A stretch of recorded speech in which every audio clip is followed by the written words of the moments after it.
I'm going to end up with an extra speak. Okay, everyone here had an important decision to make after high school. Do I pursue a college degree? I'm here to convince you that pursuing a college degree has minimal benefits on students. First, the college degree causes excessive burdens on students and their families. Second, a degree no longer holds the same value as it used to. And third, classes spend valuable time on non-essential learning. And today when I'm talking about college and college degree, I'm referring to a 4-year bachelor's degree. So college causes excessive burden on students and their families. Debt crushes futures for young adults. In a Sallie Mae newsroom study, 70% of families put students in charge of repaying their loans. That means 70% of people who just graduated colleges are by themselves when they're repaying their loans. This can really delay independence. During college, in the same study, 54% of students live with their parents in order to cut costs. Having to pay debts delays a lot of adult milestones like retirement savings, car and home purchases, those kinds of things, because the money going into your student loan account could be money going into your retirement, could be money spending on a new car or even a used car. Tuition has risen faster than income. Since 1982, the average cost of college has increased by 131%, while family income in the same amount of time has only risen 11%. This makes it really difficult for the average person to go through college without borrowing. In the Sallie Mae study, 30% of people who borrowed money did not even plan to borrow in the first place. It's also really difficult to pay debts off after college. Between 2003 and 2012, the number of 25-year-olds who had student debt increased by 12%. So college is really expensive, and having a lot of debt is not ideal, obviously. Compared to the cost, degrees really failed to meet the worth. A degree no longer has the same value as it used to. The high amount of graduates dilutes the value of a degree, which is also known as academic inflation. A master's degree has become the new bachelor's. Rita McGrath, PhD, Associate Professor at Columbia Business School, stated, having a bachelor's degree used to be more rare, and candidates with a degree could be more choosy and were more expensive to hire. Today, that is no longer the case. What she means is that an employer seeing 5 candidates who all have bachelor's degrees, that's just normal. That's not something special, but having a master's degree, that could be seen as something really incredible. But a lot of students don't even pursue a master's degree. And in the first place, it's really hard to find a job. In 2011, half of college grads under 25 had no jobs. That means 2, 3, or even 4 years without any kind of job, not even a part-time job. And even if you get the job, a degree doesn't guarantee workplace benefits.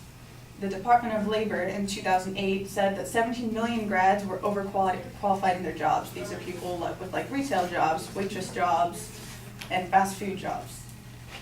So having a degree is not the moneymaker or the free pass it once was, and likely the time spent in classes hasn't been used in a useful way. So classes spend valuable time on non-essential learning. College fails to guarantee job or life preparation. We don't have a required class that teaches us how to buy a car, how to buy a home, doing taxes, how to finance a home, these things that arguably everyone needs to know. And there are a lot of jobs that don't actually even need a degree. The Bureau of Labor Statistics, in the top 30 fastest growing jobs, 14 of those jobs do not require any kind of college education. A lot of these can be trade jobs, which usually require less than 4 years of training and actually pay a lot more than you think. And some jobs can be self-taught using libraries or the internet as a resource. So video editing, photo manipulation, coding, software development, video game development, even cooking and baking can be learned online. And most of the time for free. And time spent in classes also delays getting put into the workforce, going into a job, forming relationships and connections, getting paid, and getting promotions and gaining experience. All of the time spent in classes for the 4 years is time you could be spending getting into a job, in a full-time job, not just part-time, and gaining savings and getting all the experience you might need. So using years of your life to get a degree may not be worth it.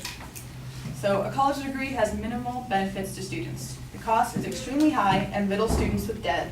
Degrees fail to offer the same benefits as they used to in the past, and time spent in classes can be better spent in the workplace. Thank you.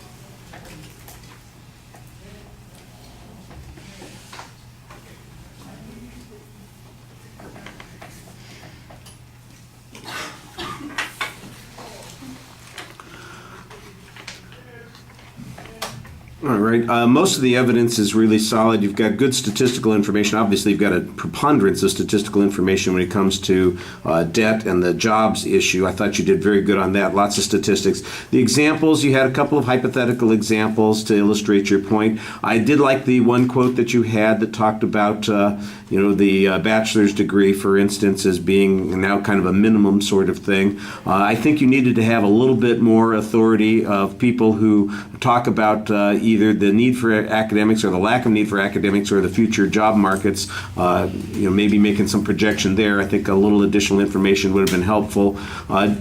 Some of the sources of information are cited very consistently. A couple of places I think you probably are using the same source, but it was not quite as clear that was information was coming where it was coming from. I don't doubt that it is a source citation someplace. It just, like I said, it wasn't always as apparent as it could be.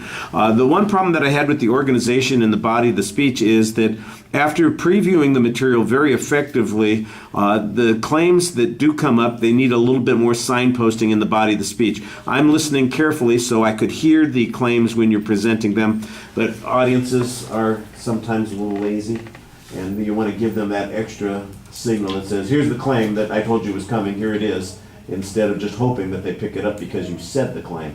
And I think that would have helped. I could see where you were moving those points, but I think you needed a little bit stronger transition, something that's easier for an audience to pick out. Thank you.